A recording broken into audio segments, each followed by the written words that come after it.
नमस्कार दोस्तों, स्वागत है आपका आज के मुख्य समाचार में, जिसमें सबसे पहली और बड़ी खबर में जिक्र यूपी के चुनाव का। पश्चिम उत्तर प्रदेश में कठिन हो सकती है भाजपा की राहें। भाजपा की रणनीति से उन्हीं को घेरने में जुटे हैं अखिलेश यादव। दूसरी बड़ी खबर में जिक्र होगा कि नफरत को हराने का सही मौका है चुनाव, राहुल गांधी का जनता से अपील। तीसरी बड़ी खबर में आपको बताएंगे कि प्रसपा अध्यक्ष शिवपाल सिंह यादव बोले, हमने अखिलेश को अपना नेता मान लिया है, 2022 में बनाएंगे सरकार। चौथी बड़ी खबर में जिक्र होगा कि उत्तराखंड में भाजपा कांग्रेस में कड़ी टक्कर, सर्वे में मिल रही है कितनी सीटें आपको बताएंगे दोस्तों।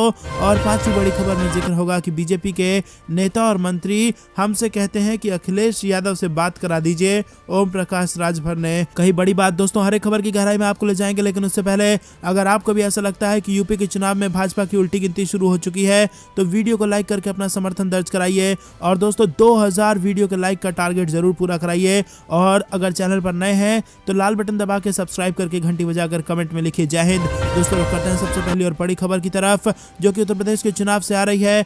पश्चिम में और कठिन हो सकती है योगी आदित्यनाथ की राह। जी हां दोस्तों, छोटे दलों को साथ लेकर और विपक्ष के नाराज नेताओं को अपने खेमे में लाने की रणनीति पर काम करते हुए अमित शाह ने भाजपा के लिए कई अहम चुनाव जीते हैं, और इसमें लोकसभा चुनाव से लेकर उत्तर प्रदेश और असम तक के राज्य भी शामिल हैं। लेकिन इस बार उनकी इसी रणनीति पर काम करते हुए अखिलेश यादव ने भाजपा खेमे के सामने मुश्किलें खड़ी कर दी है। पश्चिम में आरएलडी नेता जयंत चौधरी को साथ लेकर वो जाटलैंड पर पहले ही भाजपा की मुश्किलें बढ़ा चुके हैं, और अब वो पश्चिमी उत्तर प्रदेश के दूसरे जिलों के नाराज नेताओं को अपने पाले में करने की कोशिश में लगे हुए हैं। और इससे आने वाले दिनों में पश्चिमी उत्तर प्रदेश में सपा की स्थिति काफी मजबूत हो सकती है और भाजपा के लिए मुश्किलें खड़ी हो सकती हैं। दोस्तों, आपको क्या कुछ लगता है कमेंट में जरूर बताइए। क्या भाजपा को वाकई में होगा बड़ा नुकसान? हाँ या ना में राय बताइए, और वीडियो लाइक नहीं किया तो लाइक जरूर कर दीजिए। रुक करते हैं अगली बड़ी खबर की तरफ।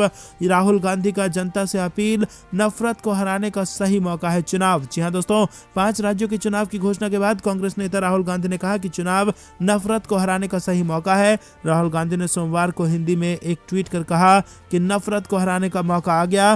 कांग्रेस नफरत फैलाने वाले अभियानों की आलोचना करती रही है और आरोप लगाती रही है कि इसके पीछे भाजपा का हाथ है। पार्टी ने कहा, बस हो गया, #बीजेपी हेट फैक्ट्री को पूरे देश के सामने सफाई देनी चाहिए और ये सहन करना चाहिए कि उन्होंने हमारे समाज को किस हद तक नुकसान पहुंचाया है। दोस्तों, रुक करते हैं अगली बड़ी खबर की तरफ। प्रसपा अध्यक्ष शिवपाल सिंह यादव बोले, हमने अखिलेश यादव को अपना नेता मान लिया है, 2022 में हम बनाएंगे सरकार। जी दोस्तों, समाजवादी पार्टी से अलग होकर प्रगतिशील समाजवादी पार्टी का गठन करने वाले शिवपाल सिंह यादव ने समाजवादी पार्टी के अध्यक्ष लखनऊ में शिवपाल सिंह यादव ने कहा कि हमारी पार्टी का समाजवादी पार्टी से गठबंधन हो गया है और हम मिलकर चुनाव लड़ेंगे और उत्तर प्रदेश में प्रचंड बहुमत के साथ सरकार बनाकर अखिलेश यादव को फिर से मुख्यमंत्री बनाएंगे। वहीं उत्तर प्रदेश में मुलायम सिंह यादव तथा अखिलेश यादव की सरकार में कैबिनेट मंत्री रहे शिवपाल सिंह यादव ने अपनी अलग पार्टी बना ली थी, और इसके बाद 2019 में फिरोजाबाद से लोकसभा का चुनाव भी लड़े। और अब शिवपाल सिंह यादव समाजवादी पार्टी के साथ गठबंधन कर उत्तर प्रदेश की विधानसभा चुनाव में मैदान में उतरेंगे, और निर्वाचन आयोग ने उनकी पार्टी को स्टूल चुनाव चिन्ह आवंटित किया है। रुक करते हैं अगली बड़ी खबर की तरफ। उत्तराखंड में बीजेपी और कांग्रेस में कड़ी टक्कर, सर्वे में किसको कितनी मिल रही है सीट आपको बता दें दोस्तों कि उत्तराखंड विधानसभा चुनाव 2022 को लेकर राजनीतिक सरगर्मी तेज हो गई है, और विधानसभा चुनाव को लेकर किए गए एक बड़े सर्वे में उत्तराखंड चुनाव में कांग्रेस और बीजेपी के बीच सीधी टक्कर दिख रही है। विधानसभा चुनाव को लेकर किए गए इस बड़े सर्वे में भाजपा को 31 से 37 सीट जीतने की संभावना है। दरअसल दोस्तों, इस सर्वे की बात करें तो भाजपा जो कि इस वक्त सत्ता में है उसके 30 से 33 सीट जीतने की संभावना है। वहीं अगर बात करें मुख्य विपक्षी पार्टी कांग्रेस की तो 35 से 37 सीटें जीतने का अनुमान यहां पर लगाया जा रहा है। और उधर उत्तराखंड की जनता ने मुख्यमंत्री के रूप में कांग्रेस नेता हरीश रावत को सबसे ज्यादा पसंद किया है, जबकि बीजेपी के नए मुख्यमंत्री पुष्कर सिंह धामी दूसरे नंबर पे है। तो दोस्तों, क्या मुख्यमंत्री बदलना बैकफायर कर सकता है भाजपा को, और क्या हरीश रावत बनने वाले हैं नए मुख्यमंत्री उत्तराखंड के, और क्या चुनाव के जो ये सर्वे आंकड़े आए हैं वो नतीजों में बदल जाएंगे और बन जाएगी उत्तराखंड में कांग्रेस की सरकार। आपको क्या कुछ लगता है कमेंट में जरूर बताइए। रुक करते हैं अगली बड़ी खबर की तरफ। बीजेपी के नेता और मंत्री हमसे कहते हैं कि अखिलेश यादव से बात करा दीजिए। ओम प्रकाश राजभर ने खोल दी पोल। जी हां दोस्तों, उत्तर प्रदेश विधानसभा चुनाव की तारीखों का ऐलान हो चुका है। 10 फरवरी से पहले चरण का मतदान शुरू होने जा रहा है, जो 7 मार्च को अंतिम चरण की वोटिंग तक जाएगा। 10 मार्च को वोटों की गिनती शुरू होगी और इससे पहले सोमवार को पंचायत आज तक लखनऊ कार्यक्रम का आयोजन किया गया। इस कार्यक्रम में सुहेल देव, भारतीय समाज पार्टी के राष्ट्रीय अध्यक्ष ओम प्रकाश राजभर ने भी शिरकत की और बीजेपी के वरिष्ठ नेता दयाशंकर सिंह से मुलाकात पर जब ओम प्रकाश राजभर से सवाल किया गया तो उन्होंने कहा कि वो टिकट मांगने आए थे, बहुत नेता आ रहे हैं, 1.5 दर्जन मंत्री रात रात हमको परेशान करते हैं और टिकट फाइनल करने की बात करते हैं और कहते हैं कि सपा या अपनी पार्टी से लड़वा दीजिए, कहते हैं कि अखिलेश जी से हमारी बात करवा दीजिए। तो दोस्तों यहाँ पर बड़ा बयान दिया है ओम प्रकाश राजभर ने और कहा है कि भाजपा के कई नेता हमें रात रात भर परेशान करके कहते हैं अखिलेश यादव से बात करा दीजिए, हमारी टिकट फाइनल करवा दीजिए। रुक करते हैं अगली बड़ी खबर की तरफ। यूपी विधानसभा चुनाव को लेकर बिहार में भी यादव निभाएंगे मुलायम से रिश्तेदारी, जेडीयू को बीजेपी से है आस। जी हां दोस्तों, उत्तर प्रदेश के विधानसभा चुनाव का असर बिहार में भी दिख रहा है। अब तारीखों की घोषणा के बाद सारे दलों की सक्रियता बढ़ गई है, तैयारी और दावेदारी का अंतिम चरण में प्रवेश हो गया है और मोहरे सजाए जाने लगे हैं। जनता दल यूनाइटेड की आस भारतीय जनता पार्टी पर टिकी है, वहीं मुकेश साहनी की विकासशील इंसान पार्टी पहले से ही यूपी में कार्यालय खोलकर सक्रिय है और इसका असर बिहार में बीजेपी के साथ वीआईपी के गठबंधन की राजनीति पर भी पड़ रहा है। जीतन राम मांझी भी सक्रिय हो गए हैं। मांझी और मुकेश साहनी की कई राउंड की बैठक भी हो चुकी है। चिराग पासवान भी बिहार से बाहर मौके की तलाश में जुटे हुए हैं। लालू प्रसाद यादव रिश्तेदारी निभाने जा रहे हैं और उनके उत्तराधिकारी तेजस्वी यादव ने बिना शर्त समाजवादी पार्टी को समर्थन देने की घोषणा कर दी है। रुक करते हैं अगली बड़ी खबर की तरफ। अखिलेश यादव ने किया आह्वान, घर घर जाकर दस्तक दें समाजवादी पार्टी के कार्यकर्ता। जी हां दोस्तों, समाजवादी पार्टी के राष्ट्रीय अध्यक्ष अखिलेश यादव ने कार्यकर्ताओं पदाधिकारियों से बिना समय गवाए घर घर जाकर पार्टी के लिए दस्तक देने का आह्वान किया है और उन्होंने सोमवार को कहा कि समाजवादी प्रत्येक व्यक्ति से निवेदन करेंगे कि 2022 का चुनाव लोकतंत्र के साथ ही विकास के लिए भी हो रहा है। समाजवादी पार्टी की जीत से ही खुशहाली और समृद्धि के रास्ते खुलेंगे। भाजपा अपनी रैलियों में सरकारी साधनों का पूरी तरह दुरुपयोग करने के बाद भी समाजवादी विजय रथ यात्रा का मुकाबला नहीं कर सकी है। सपा की सफल रैलियों से डरी भाजपा अब साजिशों में जुट गई है और इसमें दो राय नहीं कि सन 2022 का विधानसभा चुनाव लोकतंत्र को बचाने का चुनाव है। अखिलेश यादव ने कहा कि एक समाजवादी रथ 6 भाजपाई रथों पर भारी पड़ गया है और जनता का प्रबल समर्थन समाजवादी पार्टी को मिल रहा है।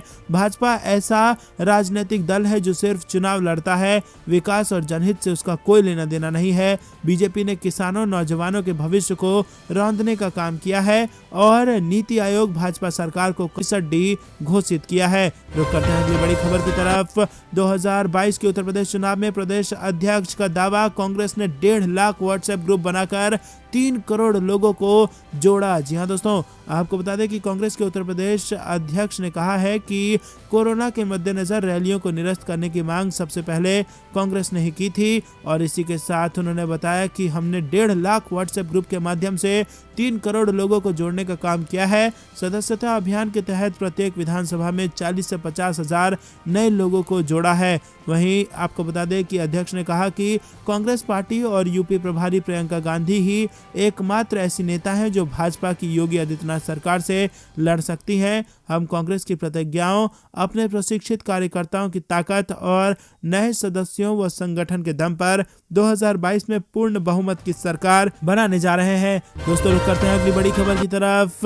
पीएम मोदी के लाल टोपी बयान पर मुलायम सिंह ने ली चुटकी, बोली बीजेपी के सबसे बड़े नेता हैं परेशान। जी हां दोस्तों, समाजवादी पार्टी के संरक्षक मुलायम सिंह यादव लंबे समय बाद सोमवार को पार्टी कार्यालय पहुंचे और नेताओं व कार्यकर्ताओं से मुलाकात की। इस दौरान मुलायम सिंह यादव ने बिना पीएम मोदी का नाम लिए उनके लाल टोपी के बयान पर चुटकी ले ली। मुलायम सिंह यादव ने कहा कि बीजेपी के सबसे बड़े नेता लाल टोपी से परेशान हो गए हैं। वो कहते हैं कि समाजवादी पार्टी की लाल टोपी खतरनाक है। मुलायम सिंह ने कार्यकर्ताओं में जोश जगाते हुए कहा कि आप जो कर रहे हैं बिल्कुल ठीक कर रहे हैं। कुछ दिन पहले गोरखपुर में पीएम मोदी ने समाजवादी पार्टी पर जमकर निशाना साधते हुए कहा था कि लाल टोपी वाले यूपी के लिए रेड अलर्ट हैं, और इसी पर अब मुलायम सिंह यादव ने पलटवार करते हुए कहा कि इस लाल टोपी वालों से भाजपा के सबसे बड़े नेता यानी कि प्रधानमंत्री मोदी परेशान हैं। दोस्तों रुक करते हैं अगली बड़ी खबर की तरफ। मुख्यमंत्री नीतीश कुमार कोरोना संक्रमित, सीएमओ ने ट्वीट कर दी इसकी जानकारी। जी हां दोस्तों, मुख्यमंत्री नीतीश कुमार कोरोना पॉजिटिव हो गए हैं और चिकित्सकों की सलाह पर वो घर में ही आइसोलेशन में है। उन्होंने सभी से कोविड अनुकूल सावधानियां बरतने की अपील की है। मुख्यमंत्री कार्यालय के द्वारा सोमवार को ट्वीट कर इसकी जानकारी दी गई है और इसमें कहा गया है कि कोरोना जांच में मुख्यमंत्री पॉजिटिव पाए गए हैं। दोस्तों हम मुख्यमंत्री नीतीश कुमार के जल्द से जल्द ठीक होने की कामना करते हैं। रुक करते हैं अगली बड़ी खबर की तरफ। पीएम मोदी की सुरक्षा में सेंध के मामले में केंद्र सरकार को लग गया है बड़ा झटका। सुप्रीम कोर्ट ने भंग कर दी है केंद्र की जांच समिति। जी हां दोस्तों, सुप्रीम कोर्ट ने 15 जनवरी को पंजाब दौरे पर गए प्रधानमंत्री नरेंद्र मोदी की सुरक्षा में सेंध के मामले की जांच के लिए केंद्र सरकार की गठित समिति को भंग कर दिया। पंजाब सरकार की तरफ से केंद्र की जांच समिति की निष्पक्षता पर संदेह उठाने के बाद सुप्रीम कोर्ट ने यह फैसला लिया है और इसके साथ ही शीर्ष अदालत ने एक स्वतंत्र जांच समिति का गठन कर दिया है जिसकी अगुवाई सुप्रीम कोर्ट के ही रिटायर्ड जस्टिस करेंगे। दोस्तों मुख्य न्यायाधीश एन.वी. रमन्ना, जस्टिस सूर्यकांत और हेमा कोहली की बेंच ने सुप्रीम कोर्ट के सीनियर एडवोकेट मनिंदर सिंह की याचिका पर यह बड़ा आदेश दिया। इसी के साथ दोस्तों आपको बता दें कि कोर्ट ने केंद्र से पूछा कड़ा सवाल। जी हां दोस्तों, सुप्रीम कोर्ट ने मामले में जो शुक्रवार को सुनवाई हुई थी उसे आगे बढ़ाया और सुनवाई के दौरान सुप्रीम कोर्ट ने केंद्र के रवैये पर नाराजगी भी जाहिर की। दोस्तों रुक करते हैं अगली बड़ी खबर की तरफ। ओम प्रकाश राजभर का दावा, बीजेपी 50 सीट जीत जाए तो भी बहुत है। जी हां दोस्तों, उत्तर प्रदेश में भाजपा की बुरी हालत होती जा रही है। दरअसल दोस्तों यूपी में विधानसभा चुनाव की तारीखों की घोषणा होते ही सरगर्मियां और तेज हो चुकी है और इसी बीच सुहेलदेव भारतीय समाज पार्टी के राष्ट्रीय अध्यक्ष ओम प्रकाश राजभर ने दावा किया है कि किसान खेत में डंडा लेकर खड़ा है और भाजपा इस बार 50 से ज्यादा सीट नहीं जीत पाएगी। ओम प्रकाश राजभर इस बार अखिलेश यादव की समाजवादी पार्टी के साथ मिलकर चुनाव लड़ रहे हैं। पूर्वांचल में राजभर समाज का काफी प्रभाव माना जाता है और यही वजह है कि राजभर लगातार दावे कर रहे हैं कि पूर्वांचल में बीजेपी का सफाया हो रहा है। वहीं आपको बता दें कि राजभर ने बड़ी बात कही है और 403 विधानसभा सीट वाले यूपी को लेकर राजभर ने कहा कि बीजेपी इस बार 50 सीट भी नहीं जीत पाएगी। राजभर ने मऊ, आजमगढ़ और मिर्जापुर जैसे जिलों के नाम गिनाए और दावा किया कि इन जिलों में भाजपा का खाता भी नहीं खुलेगा, जमानत जब्त हो जाएगा। रुक करते हैं अगली बड़ी खबर की तरफ। अखिलेश यादव का योगी सरकार पर बड़ा आरोप, सपा के जनाधार वाले इलाकों में इंटरनेट स्पीड कम कर रही है प्रशासन। जी हां दोस्तों, उत्तर प्रदेश चुनाव के ऐलान के साथ ही राज्य में आरोप प्रत्यारोप का दौर शुरू हो गया है। राज्य में चुनाव आयोग ने 15 जनवरी तक डिजिटल कैंपेन करने को कहा है क्योंकि राज्य में कोरोना के मामलों में तेजी से इजाफा हो रहा है। वहीं अब समाजवादी पार्टी ने डिजिटल अभियान को लेकर राज्य सरकार पर निशाना साधा है और आरोप लगाया है कि समाजवादी पार्टी के जनाधार वाले जिलों में जिला प्रशासन इंटरनेट का खेला कर रहा है। वहीं एसपी के चुनावी रणनीतिकारों ने डिजिटल मीडिया में छोटे वीडियो को प्रसारित करना शुरू कर दिया है क्योंकि इससे लोगों को इसे डाउनलोड करने में आसानी होगी और उसका डाटा भी कम लगेगा। इसके साथ ही पार्टी ने घर घर जाकर प्रचार भी शुरू कर दिया है। राज्य में हो रहे चुनाव के लिए अखिलेश यादव ने शनिवार को पार्टी के मीडिया पैनलिस्ट और कार्यकर्ताओं के साथ बैठक की और टीम से अपने सुझाव लिए। राज्य में 15 जनवरी तक प्रचार डिजिटल माध्यम से होना है और उसके बाद समीक्षा की जाएगी और चुनाव आयोग दिशा निर्देश जारी करेगी। मीडिया रिपोर्ट के मुताबिक पार्टी के एक नेता ने कहा कि हमारे मतदाता युवा और गरीब हैं और वो वीडियो डाउनलोड नहीं कर सकते और क्योंकि ऐसा करने से डाटा का ज्यादा खपत होगा, लिहाजा पार्टी 100 MB तक शॉर्ट वीडियो बना रही है ताकि अपनी बात पार्टी अपने समर्थकों तक पहुंचा सके।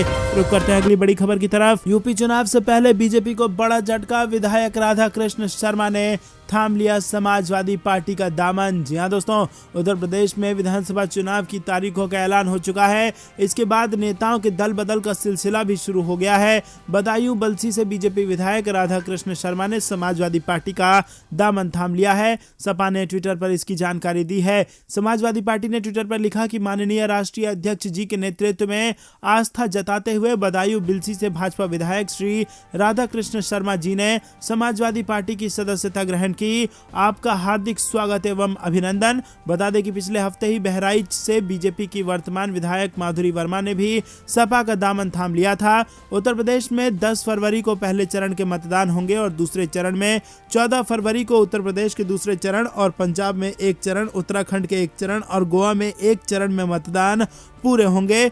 तीसरे चरण में 20 फरवरी को उत्तर प्रदेश में तीसरे चरण के मतदान होंगे और चौथे चरण में 23 फरवरी को उत्तर प्रदेश में मतदान होंगे। पांचवा चरण 27 फरवरी और इसी के साथ आपको बता दें कि उत्तर प्रदेश के साथ पांचवें चरण में मणिपुर के पहले चरण के मतदान भी होंगे।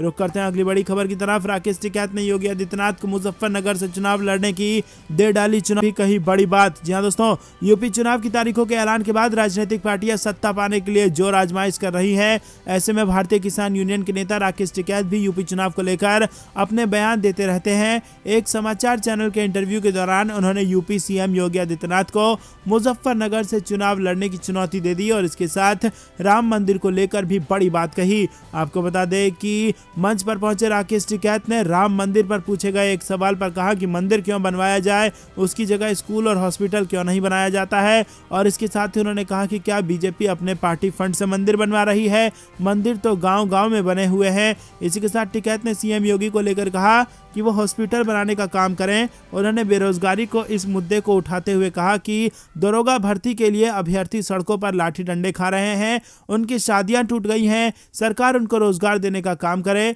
उन्होंने कहा कि मंदिर तो गांव के लोग चंदा इकट्ठा करके बना लेते हैं, सभी धार्मिक स्थल बन रहे हैं, सरकारों का काम विकास करने का है। और इतना ही नहीं दोस्तों, मुजफ्फरनगर से चुनाव लड़ने की चुनौती दे दी गई है। तो करते हैं अगली बड़ी खबर की तरफ। मुलायम सिंह यादव कार्यकर्ताओं से मिलने समाजवादी पार्टी कार्यालय पहुंचे। जी हां दोस्तों, समाजवादी पार्टी के यहां पर कार्यकर्ताओं में जबरदस्त जोश भरने पहुंच गए हैं नेताजी मुलायम सिंह यादव। लखनऊ में सोमवार को समाजवादी पार्टी के संस्थापक और सपा नेता मुलायम सिंह यादव पार्टी कार्यालय पहुंचे और इस दौरान समर्थकों ने उनका जोरदार स्वागत किया, साथ ही समर्थन में जमकर नारेबाजी की गई। इस दौरान मुलायम सिंह यादव ने कार्यकर्ताओं का अभिनंदन स्वीकार किया। बता दें, यूपी में विधानसभा चुनाव को लेकर सपा समेत सभी पार्टियां तैयारियों में लगी हुई है। रुक करते हैं अगली बड़ी खबर की तरफ। बंगाल भाजपा में भगदड़ का दौर, केंद्रीय मंत्री के बाद अब विधायक ने छोड़ दिया व्हाट्सएप ग्रुप। जी हां दोस्तों, विधानसभा चुनाव के बाद पश्चिम बंगाल में भारतीय जनता पार्टी को एक के बाद एक कई झटके लग रहे हैं। कई बड़े नेताओं ने पार्टी का साथ छोड़ दिया है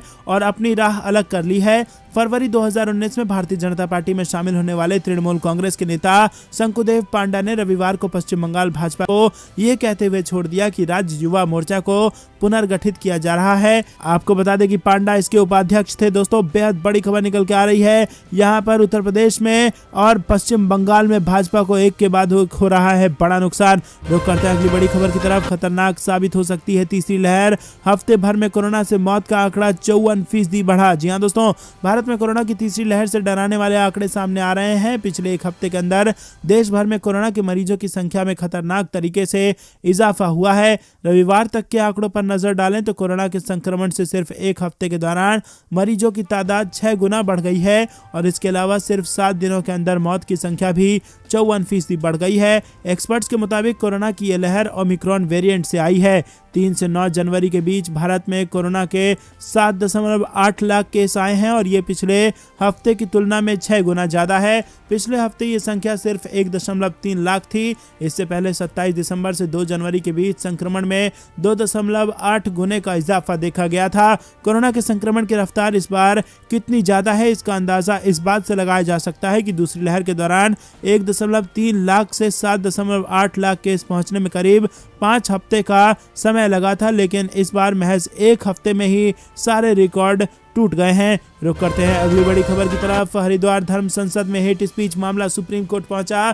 चीफ जस्टिस ऑफ इंडिया बोले जल्द मामले की सुनवाई करेंगे। जी हां दोस्तों, पटना हाईकोर्ट की पूर्व जज जस्टिस अंजना प्रकाश और पत्रकार कुर्बान अली ने दाखिल की है याचिका में मुसलमानों के खिलाफ हेट स्पीच की एसआईटी से स्वतंत्र, विश्वसनीय और निष्पक्ष जांच की मांग की गई है। रुक करते हैं अगली बड़ी खबर की तरफ। 50 लाख वाहन चालकों को दिल्ली सरकार का अल्टीमेटम, सड़क पर उतरे तो जब्त हो जाएगी गाड़ियां। जी हां दोस्तों, आपको बता दें कि उम्र पूरी कर चुके वाहन मालिकों की बेरुखी को देखते हुए दिल्ली परिवहन विभाग ने वाहनों के स्क्रैप कराने के संबंध में एक बार फिर लोगों से कहा है कि अपने ऐसे वाहनों को स्क्रैप करा लें जिनके परिचालन की उम्र सीमा पूरी हो चुकी है। रुक करते हैं अगली बड़ी खबर की तरफ। प्रकाश राजभर का बड़ा बयान, बीजेपी के 1.5 दर्जन मंत्री उनके संपर्क में और सैकड़ों विधायक घूम रहे हैं। जी हां दोस्तों, उत्तर प्रदेश विधानसभा चुनाव 2022 की तारीखों का ऐलान होने के साथ ही राज्य में सियासी हलचल भी तेज हो गई है। शनिवार को खबर आई कि बीजेपी नेता दयाशंकर सिंह ने सुहेलदेव भारतीय समाज पार्टी के राष्ट्रीय अध्यक्ष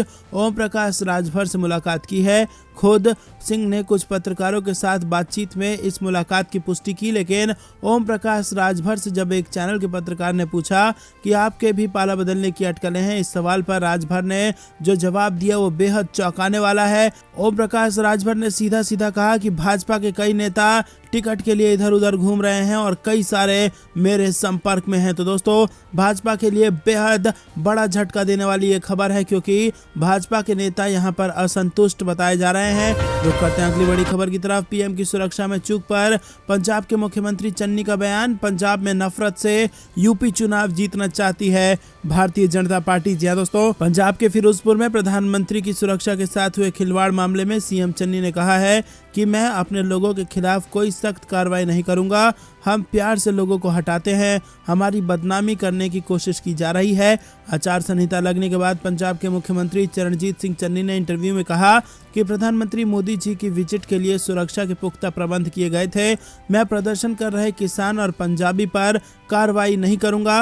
उन्होंने कहा कि अगर पीएम को 10 मिनट इंतजार करना भी पड़ गया तो क्या हो गया, कोई प्रदर्शनकारी उनके पास तक नहीं गया और किसी ने उनको कुछ किया थोड़ी ना। सीएम ने कहा कि प्रधानमंत्री की रैली में कोई पंजाबी नहीं गया, सिर्फ कैप्टन अमरिंदर सिंह गए। बदनामी करने की कोशिश की जा रही है। उन्होंने कहा कि हम प्यार से लोगों को हटाते हैं, मैं अपने लोगों के खिलाफ कोई सख्त कार्रवाई नहीं करूंगा। तो दोस्तों, यहाँ पर दो टूक कह दिया है पंजाब के मुख्यमंत्री और कांग्रेस नेता चरणजीत सिंह चन्नी ने कि मैं अपने लोगों पर कोई कार्रवाई नहीं करूंगा, मैं किसानों पर कोई कार्रवाई नहीं करूंगा। अगर 10 मिनट प्रधानमंत्री को रुकना पड़ा तो उसमें कोई फर्क नहीं पड़ता। तो दोस्तों, ये थी दिन में कुछ बेहतरीन और बड़ी खबरें। तक बने रहने के लिए बहुत बहुत धन्यवाद। देख रहे थे आपका अपना चैनल। जय हिंद, जय भारत।